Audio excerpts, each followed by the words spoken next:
All right, let's talk about fear. It's something every single one of us deals with, right? But what if I told you that the things we're usually afraid of aren't actually the real danger?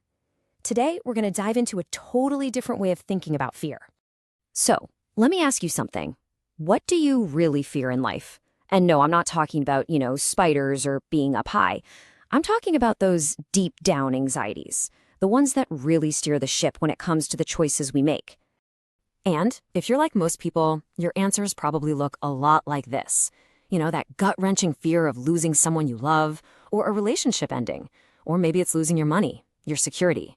And of course, the big one, losing time. These are super common, totally human fears. We all get it. But here's where it gets interesting. Let's really think about this. Are these fears actually helping us? I mean, do they make our lives better, or is there some kind of hidden cost to dragging them around with us all the time? Okay, so get ready for a pretty bold idea. This fear of loss, it never helps us, not once. It doesn't motivate us, it doesn't protect us. It's something else entirely. Yeah, see, this kind of fear, it's not pushing you forward. It's an anchor. It's a weight that just pushes you back, holds you down, and stops you dead in your tracks from actually moving forward and making progress. So if all these common fears are just holding us back, does that mean we should just not be afraid of anything? Well, not so fast.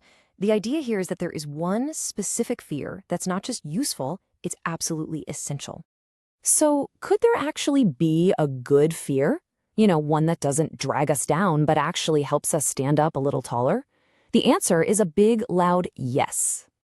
And this is it. This is the one. The only fear worth holding on to is the fear of losing yourself. I'm talking about that chilling feeling of waking up one day and realizing that in all your efforts to please everybody else, to avoid losing people or relationships, you've somehow lost the most important thing of all.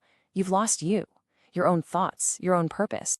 Think about it. You could get everything you think you want, all the money, the status, everyone's approval, but if you lose yourself to get it, real, true contentment, it's never going to happen. It'll always be just out of reach. And man, that is the ultimate price to pay.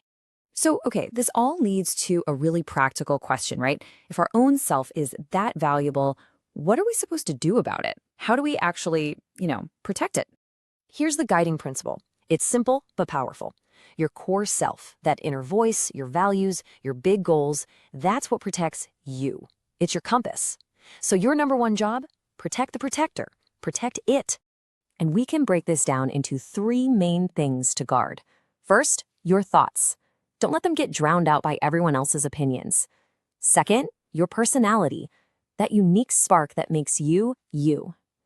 And third, your goals, the very things that give your life direction and meaning. These three, they're basically the pillars of who you are.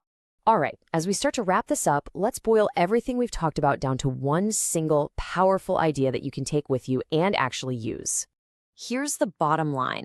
Let go of being so scared of losing all the external stuff. Instead, focus on a healthy, motivating fear of losing touch with what's on the inside, your own purpose, your own path, because that's the only fear that's ever going to truly serve you. And that really just leaves us with one last question to think about, for you personally. When you consider your own thoughts, your unique personality, and your personal goals, what are you actively protecting today?